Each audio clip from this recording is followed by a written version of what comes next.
Suit up, strap in, warm the tires, and leave on yellow.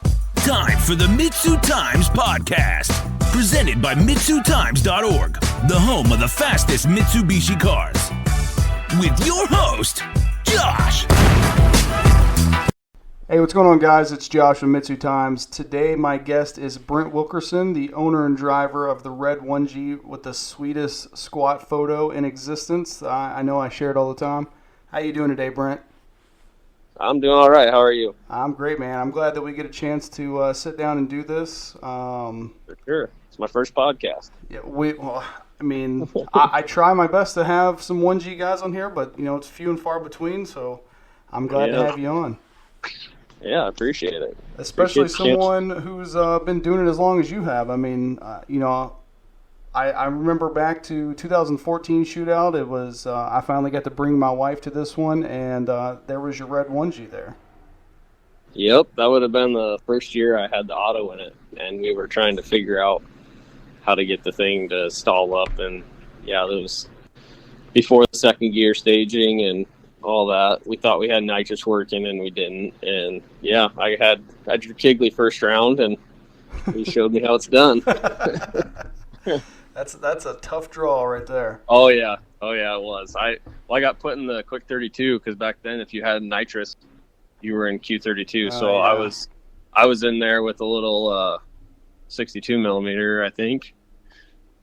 Yeah, my old 35R from AMS Precision. Okay. Well, why don't we start off with you telling us what the setup is on your car now, or what your setup's going to be for this season? So we made the switch to a Zona Turbo 105 69S. Fabbed that up at the end of last season, and I knew I had hurt the motor in some way, so I wanted to get that on there before I tore it apart for the winter. Yeah. And pulled the motor apart and ended up cracking a block. So now I got a motor sitting on a stand here and trying to get that thing back together. It's going to be a 2-liter long rod, 10.5 to 1 compression. And then I had a friend of mine did just a little port work on the heads in the pocket, in the valve pockets, and then had the 1/2-inch head studs, so we had to upgrade those and put the Tim Zimmer dowels in the head. And I was still on stock valves, so I put some nice Farah valves in it, and went up to the Kigley race only springs. Heck yeah! So it should be a little different this year. That's awesome. You got some big winter upgrades. Yeah, it was due. That last short block had been in there for, I was trying to think about the other day, I think 2015. Oh, wow. So, yeah, it'd been everything from high 10s down to 895 with it. So you got your money's worth. Yeah, I can't complain about it. It was a good old short block. Awesome. So Brent, thinking about it, like thinking back, what was it that got you into the 1G platform so many years ago? So I started with, I didn't know anything about cars. I was 16, and I saw 95 GST on, I don't remember what it even was, but it was, oh God, I don't remember the old car buying website that they used to have, but found it on there, and I just saw upgraded turbo. Had no idea what it was. Bought it, and got a speeding ticket a few months later for 96 and a 65. Whoa. Yep. Oh yeah, I was going way faster, but he clocked me as he passed me, and ended up writing a paper. The judge let me write this paper to get out of it. I had to write like a 10,000 word paper on safe driving. Oh wow. I got out of the ticket, but my parents took my car away for 8 months. And in that 8 months, I just started researching and buying parts and trying to make it faster then. And my friends all went out because the guy that I bought it from, he switched to a Talon TSI all-wheel drive. So all my friends went out and bought 1G all-wheel drive cars. And they still weren't faster than me at that point because they were stock. And when I got it back, drove it for a while. I had it through college and stuff, but in 2005, I went and I bought a 200,000 mile 90 GSX bone stock. And me and I went to college with him. He was my best friend. We built our cars in college we took out student loans. Oh, wow. And build our bottom ends and our cylinder heads and stuff with student loan money. My mom was pretty pissed about that. But yeah, and then we just I kind of went from there. That one always ran it on pump gas. It probably made like 400 horse. And that car is the one that got me the name Soul Four Cylinder, because it looked like just a rusted out pile. And we would go out, we'd go out to Mexico, and I was beating everything around here from a roll. Heck yeah. So yeah, had a lot of fun in that one. I believe that one was done and running in 2007. I have a video on my YouTube that back then, of just going through everything, and that's the only way I remember the date with the years. But yeah, that was fun. I used to drive it, an hour each way, on pump gas. And wow. Yeah, we had no street racing really around here that would accumulate to anything. Gotcha. But we did have some of the faster cars. We'd always go to this bigger city, an hour to the east of me, and got us little town guys where we were always racing some of their faster cars, and it was pretty cool. Okay. So that 90 all-wheel drive that you bought, that's the red one today? Nope. That one made it till 2010. So I kept wiping trannies. I'd wipe second, third gear synchros. I was just running stock transmissions, and I was running the old ACT single disc clutches, and I don't miss those days at all. I wiped, this car used to be a 16G car, and a guy tore it apart to cage it. He was in that town an hour away. We used to roll around with, and he tore it apart to cage it, and then it got caged and never finished. Well, I called him to buy his transmission, and it was like a Jax Stage 2 or something, and he told me he wanted to sell the whole thing. And I was like, I can't afford the whole thing. What do you want for it? And he's told me $2,000. I'll be there this weekend. I was thinking $1,500 for the transmission. Oh wow. Okay. And so I went and picked it up and pile of parts, and me and a few buddies, we swapped over the old 2-liter and the AMS 35R kit, and put it in this car, and it was a heck of a lot better. This thing only had 100,000 miles on it, clean. Yeah, had a lot more fun with this one. Heck yeah. I know that red color is perfect on that. Yeah, it's never really been parked outside. It's, hardly, I don't think it's ever seen winter in the Midwest, and since I've owned it, God, if it parks outside, it was on the trailer, and I got home at 2:00 in the morning, and I didn't want to unload it. But yeah, it's in pretty good shape. You don't see too many of them like it, but no, not at all. So when you bought this car, it already had a cage, and what all else was done to it besides the Jax transmission? That was it would have been a 9-to-1 compression 2-liter. Had the HKS 272 cams. Pretty similar to the same engine setup that I was running last year. I think I had oversized valves in it still, and I had a built head in it. But SuperTech springs, SuperTech valves, yeah. AMS, I still run the AMS VSR intake manifold. And it was that's when I made the switch to, I went to 110 octane race gas. And that's when it made 550 horsepower on that setup. Wow. And we maxed out the stock ignition.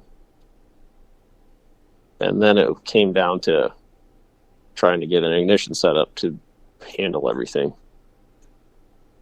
And that was so that would have been 2010, 2011, and 2011 was it was terrible. Just misfiring all year, and couldn't get it figured out. I think I did a 3-2 shift once and threw a couple rockers through the valve cover. Oh, man. Yep. And then I went with a SparkTech sequential. Oh, I was on AEM V1 also, which I do not recommend. No, not at all. Oh, it's terrible. So I went to a SparkTech, like a full sequential coil system, like it just 4 individual coils, got rid of waste spark. Well, we can never get the thing to start. And then I put it away for the winter. It ended up being terrible. And pretty sure I was on E85 then. And I ended up moving an hour away, took it over there, didn't have a garage. I was kind of bumming with friends for a few months, and I couldn't never get it to start. And then SparkTech sold me a different ignition, the one I have today, that's a waste spark with the M&W box. And ended up finding out that I stuck all 8 piston rings. Oh, man. Everything was stuck. So I pulled it apart. I had to bake the pistons and then use a pick and get everything out of there and put it all back together. And, it was a mess. Yep. And then 2012, that would have been when we really started rolling with the manual. We had the ignition setup done. I wrecked my crotch rocket, got some insurance money, and I bought the slick wheels and slicks. And that was when we were going bottom 11s, high 10s, mid 10s. Was it that year that you broke into the 9s, or was it the following? No, I didn't. I never broke into the 9s with the 5-speed. Okay. So I ran like it would have been 2014, like the beginning of 14. I ran like a 1050, 1060 back to back. And I had this auto. That was right around the time that like the C-Dub, all those videos started going around. Yeah. And then I finally started looking into like what I needed. I found a local kid here that had a 95 GSX that didn't run or anything. I bought it as a roller with the transmission, transfer case, rear end, and everything. And so once I hit my goal was a 1050 with the stick. So I hit that, I backed it up, I ripped it apart. I built that first auto myself. Brave man. Yep, I worked with the guy, so I'm a mechanic by trade, and these cars are actually what led to me being a mechanic, because my family is not into cars at all. Nobody knows where I got this from. Like, my dad could care less. He doesn't know if he drives a Chevy or a Ford. Like, he doesn't care. He doesn't know. And so I worked with a guy who was an old transmission guy for a GM dealership. So he came over, I ripped it down, and I think I did the TransLab kit and the precision converter, and he helped me kind of just put it all back together and kind of make sure everything went together right.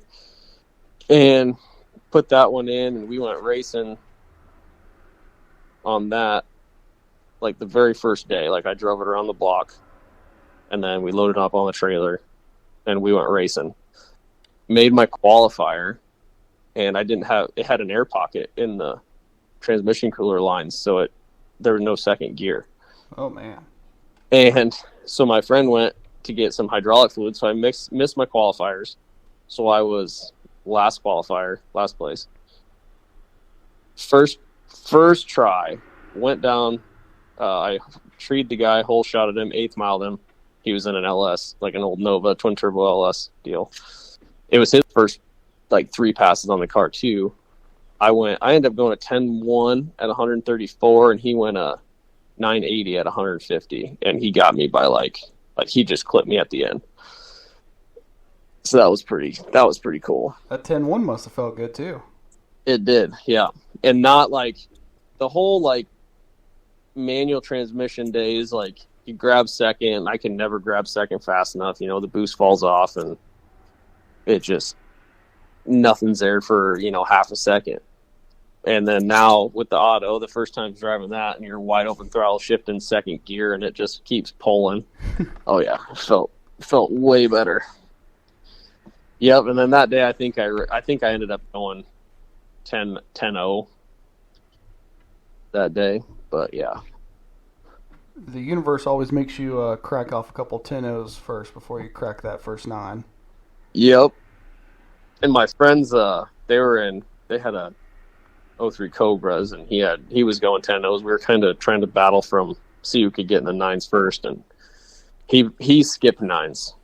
Oh wow. He went right to, I don't even know if he got an 8-second pass. I think he went right to 7s. Jeez.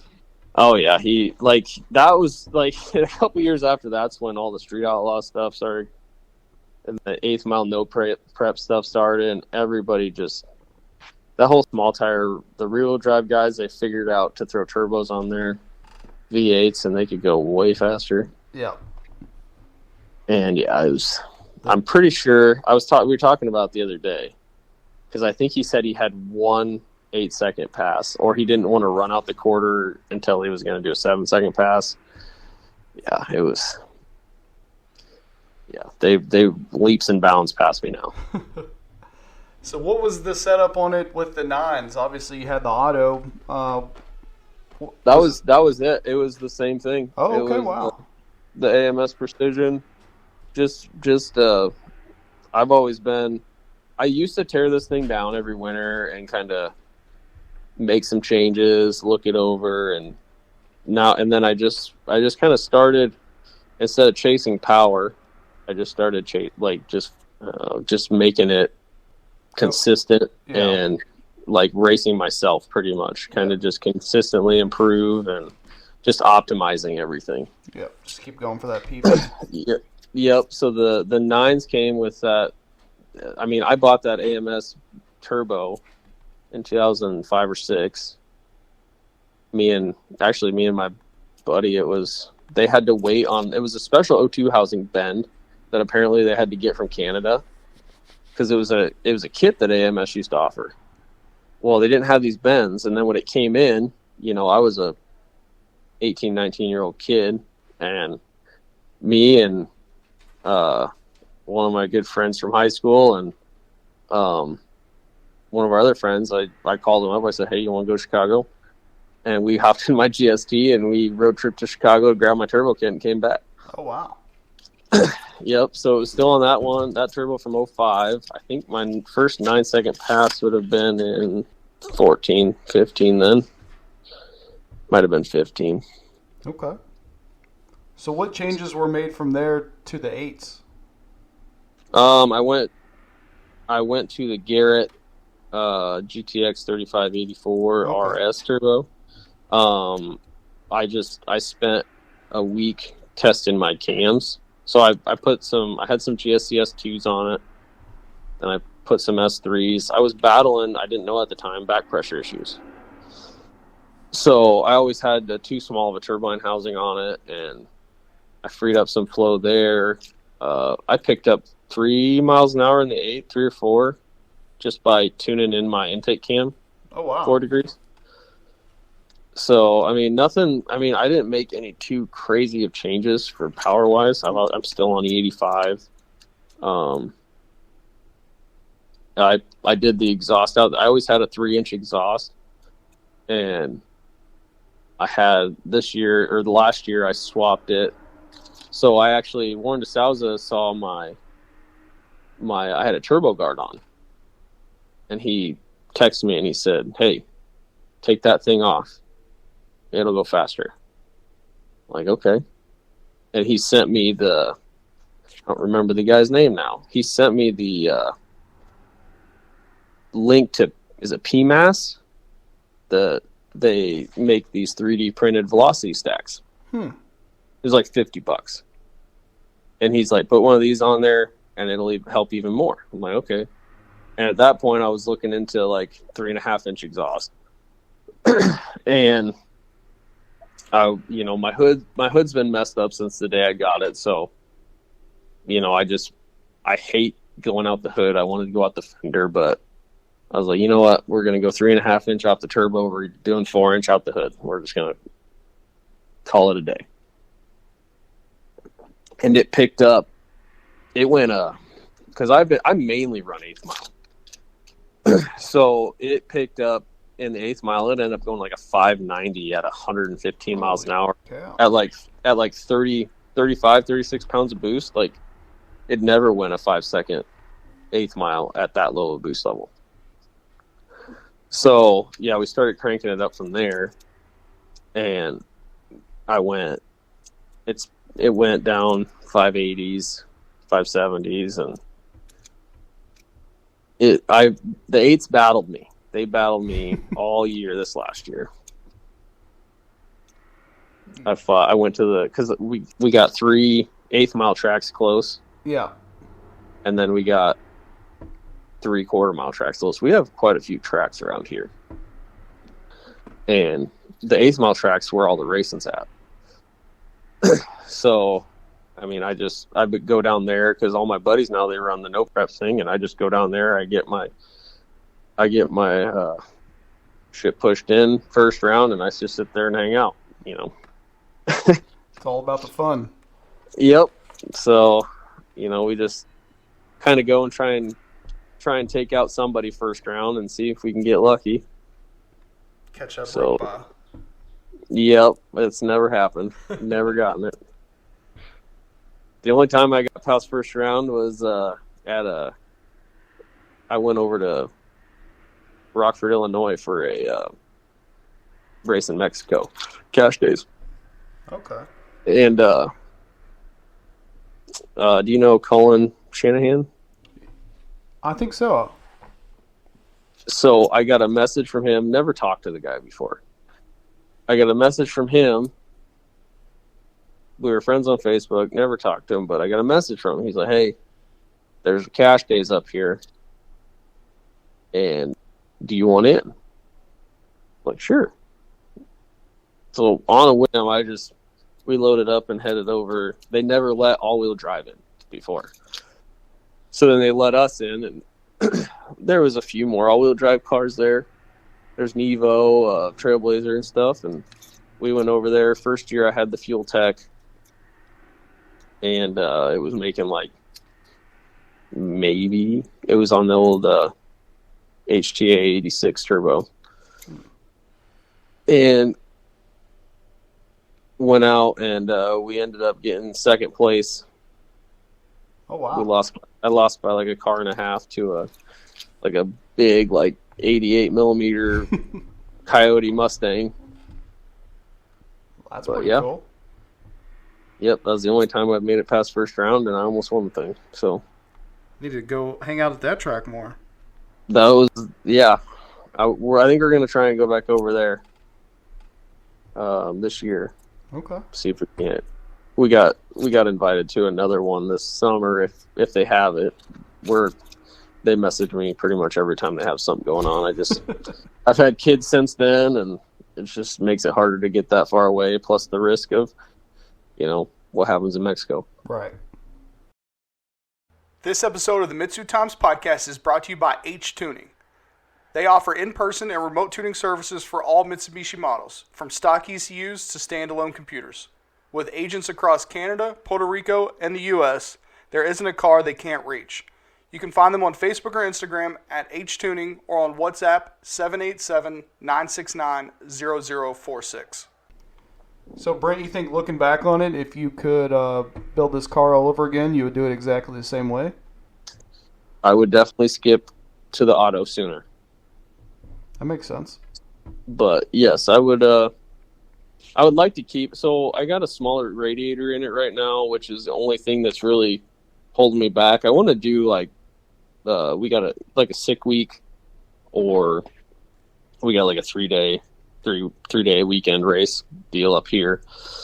And I'd like to do something like that with it, which I still might get there, but it's just, that's the only thing I really wish I would have kept it a little more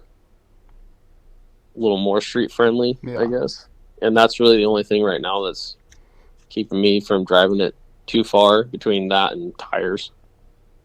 But yeah, I like the idea of those drag and drives. I do too. It's starting to really catch my attention.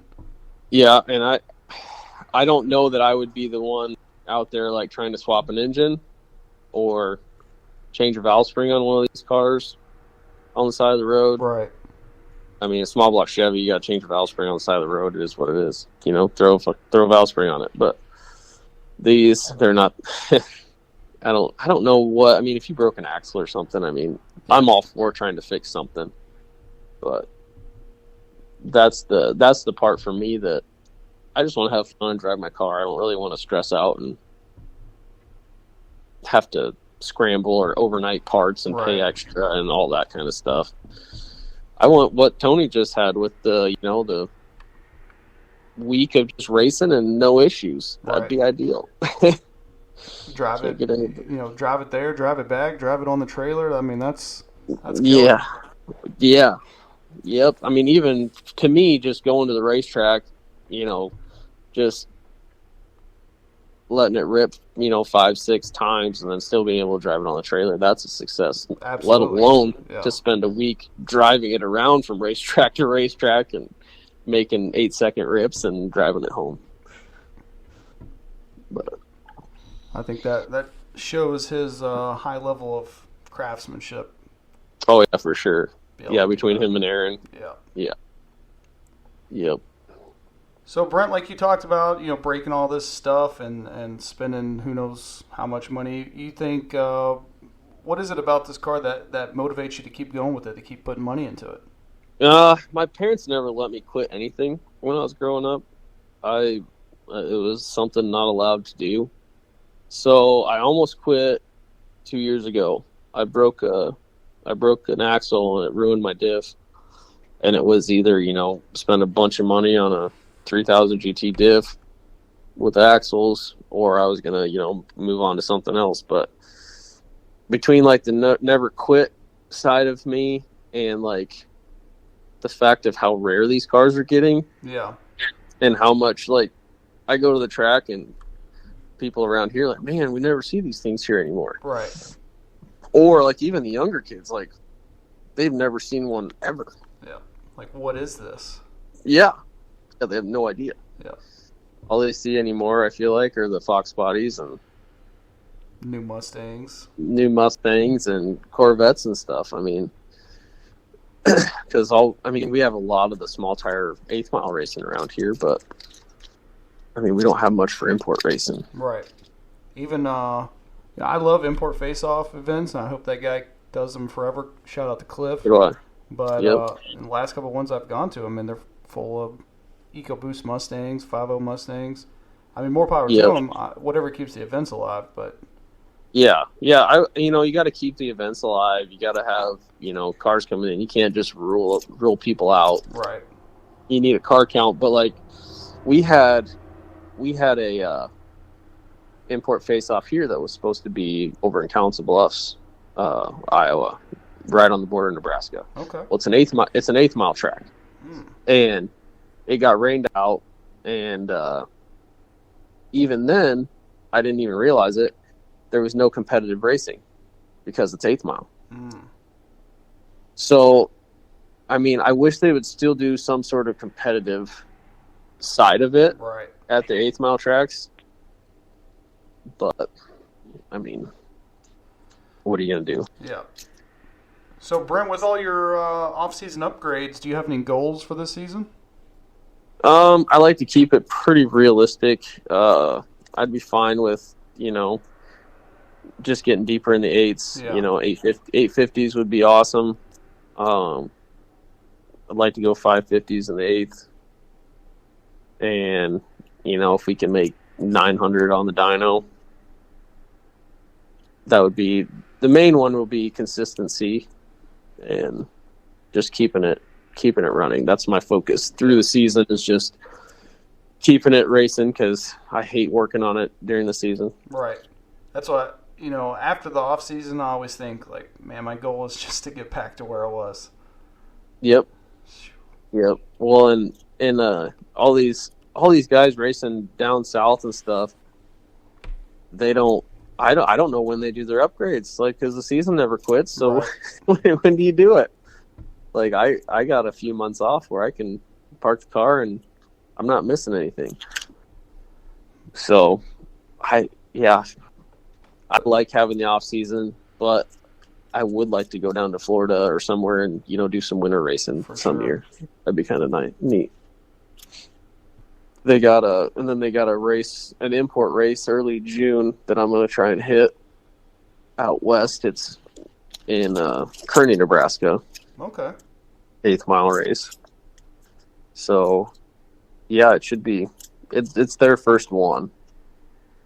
So there's a few import guys out there trying to get something together, I believe, and cool. Hopefully we get a good turnout over there. So, Brent, do you have any long-term quarter-mile goals? Is there a number in mind that you want to hit eventually? I never thought the car would be an 8-second car, to be honest with you. Yeah. It's only got an 850 cage in it. I don't know if I want to go to do a 750 cage.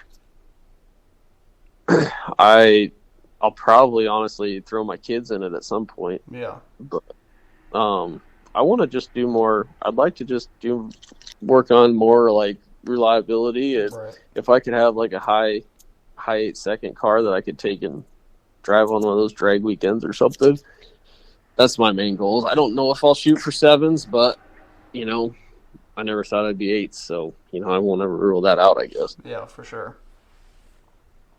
So we've talked about a few other DSMs in your past. Is there any in particular that you want to talk about?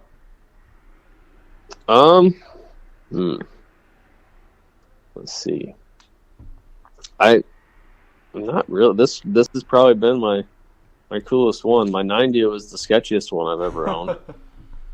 I had 200,000 mile stock suspension, no sway bars, and that thing was something else. I don't know how I made it out of that one alive. It was a fast pile, though. It was, yeah. Yeah, it ran. I think the best. I don't know if I got into the 11s with that. I might have dipped into the 11s with it, but it was like a high 12-second, like 125, 122 mile an hour in the quarter. Yeah. Something like that, yeah. I've never really had any other. I had a Conquest for a little bit. Oh, sick. Kind of wish I would have kept that, but it was a little rusty. Especially with the prices now. Yeah. Yep, I ended up selling. I think I sold it for like $900. Oh, shit. Yeah, it hurts a little. So, Brent, you've been doing this for a long time. If there's somebody out there, they're building a 1G, maybe they're just starting out, got a 16G, all the cool bolt-ons that go with it. Is there any advice that you would give them for their build so they don't maybe make some of the same errors that you made over the years, or to help them get to where they want to go faster? Put an automatic in it. The very first thing. That's the biggest thing that I tell everybody that. Get a good converter, get an automatic in there, and then just keep optimizing everything. You don't need to. Everybody wants to go for big power, but you don't need it. There's all these guys going bottom 8s on a 62 millimeter turbo. Like I have no idea how they do it, but it's like the 62 millimeter is like the 16G was a couple years ago. Oh, it's crazy. Yeah. Yeah, I mean, I had that 62 on there, and I don't know. I mean, granted, the ones that are going that fast on a 62 got the zonas or something, but I mean, I don't know. I don't think I could have squeezed a bottom 9 out of that thing. It's crazy. Maybe I could have. I don't know. It's wild. Yeah, I don't know how they're doing it, but yeah, I mean, horsepower isn't. I mean, it's important, but it's amazing what an automatic and just optimizing a combination will do. Right. So, Brent, you talked about them a little bit, but let's go through the events that we can see you in action this year. I travel around here, Iowa, Nebraska. I go to all the no prep races here. We got I-29, the Need. It's the Shop Inc. no prep race. They have 2 a year.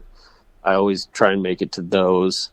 I really want to try and make it, and do a couple import face-offs. If there's one like in St. Louis, go down to or Topeka or something, go down to like an actual quarter-mile race.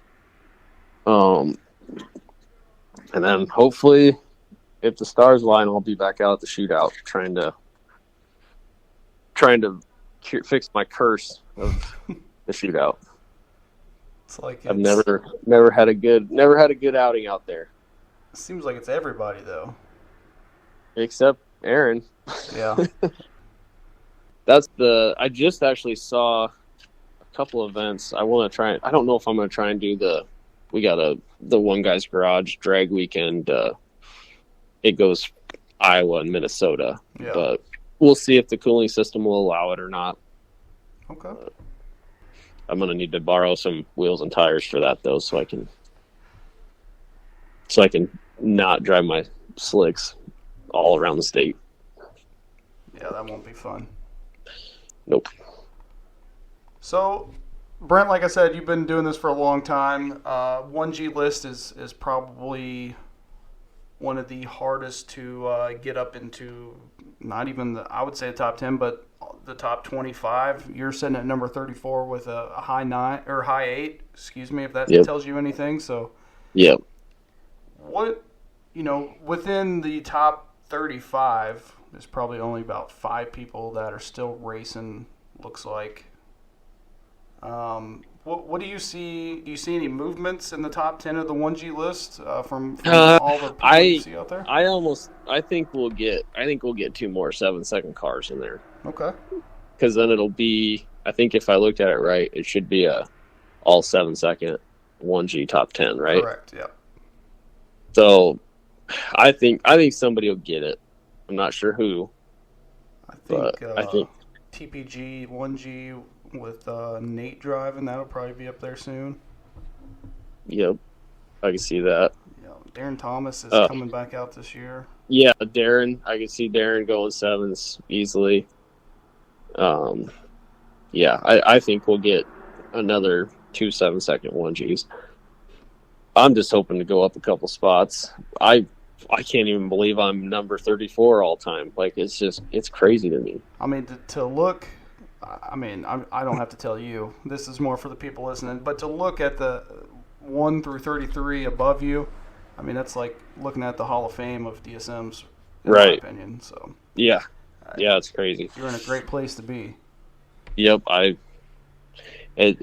honestly, I never thought I'd be here. I figured maybe a 9-second car at some point, and then it just kind of all my friends kept going faster, and I just feel slow. I mean, most of my friends are running mid 7s. They're high 4s in the 8th mile, or it's crazy.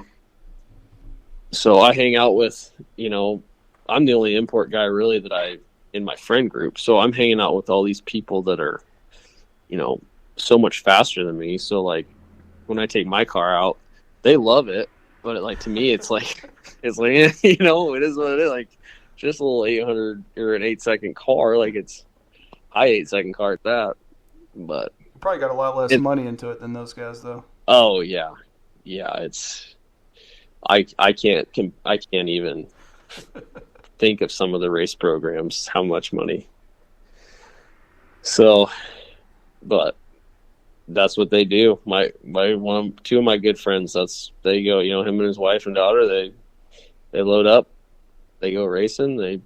He's always going racing somewhere. So he's been racing juniors since he was, could race juniors. So they've always done that. And that's what he loves to do. And he's good at it. More power to him. Yep, for sure. So, Brent, where can people find you on social media and follow you so they can see not only that sweet squat picture, but keep up with your car? I'm trying to do more videoing and everything on my YouTube, which is slow 4-cylinder SLO 4 CYL, and then that's the same. Instagram's the same as that, and then Facebook.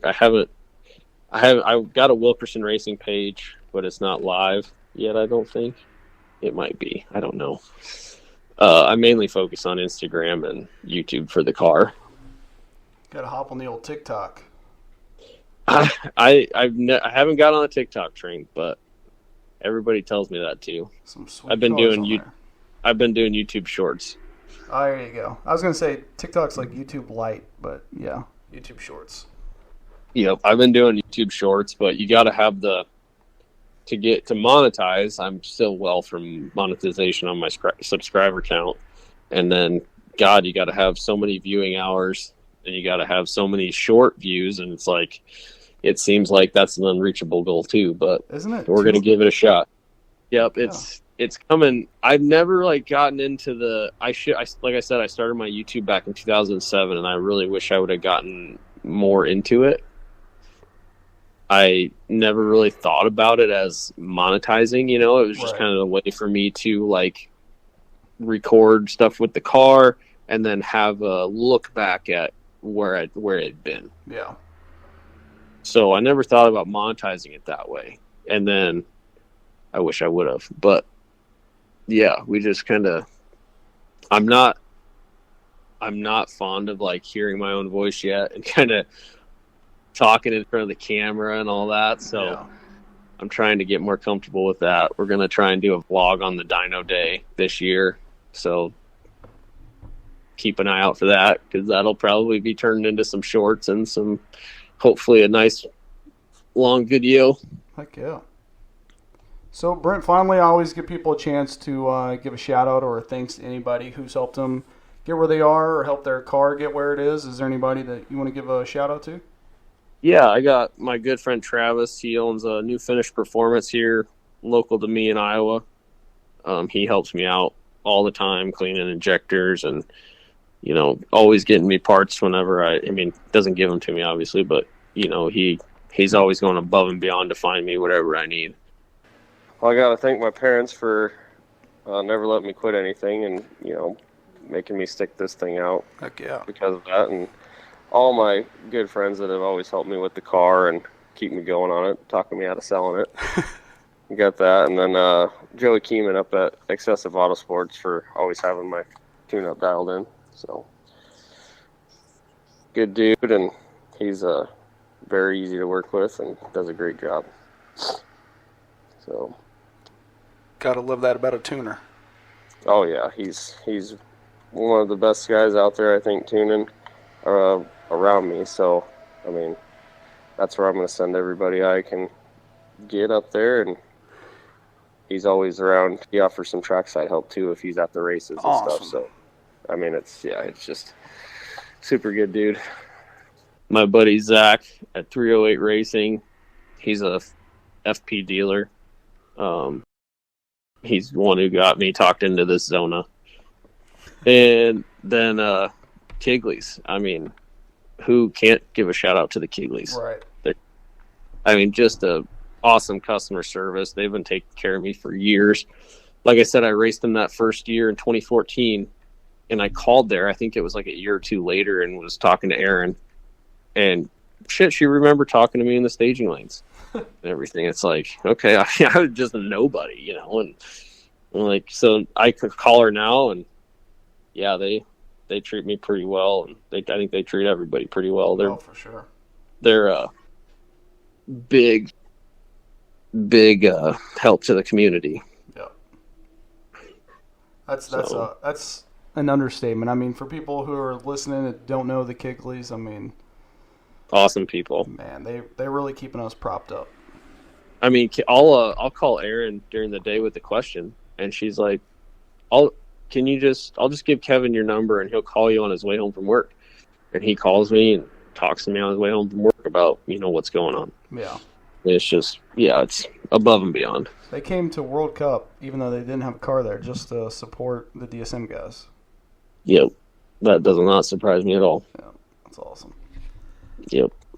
All right, Brent. Well, thanks for coming on, man. I'm glad that we get some more 1G representation, and hopefully people, listen to your story, and maybe they got an 8th track near them. They go out there, hit the 8th. Focus on that 8th mile. Yeah, we just started an 8th mile list, thanks to our friends at Inland DSM over in California, my drinking buddies. Cool. So cool. We'll get out there, hit the 8th track, and we'll get you at it. But awesome. Thanks a lot, Brent, and hope to see an update from you soon. Yeah, thanks for having me. I'm going to do my best to keep everybody updated. Heck yeah. All right, well, I'll talk to you later. Yep, we'll see ya. See ya. Thank you for listening to the MitsuTimes podcast. Check out our Instagram and Facebook for daily updates. Get added to our list by going to MitsuTimes.org and clicking Submit a Slip. Thank you to all of our sponsors.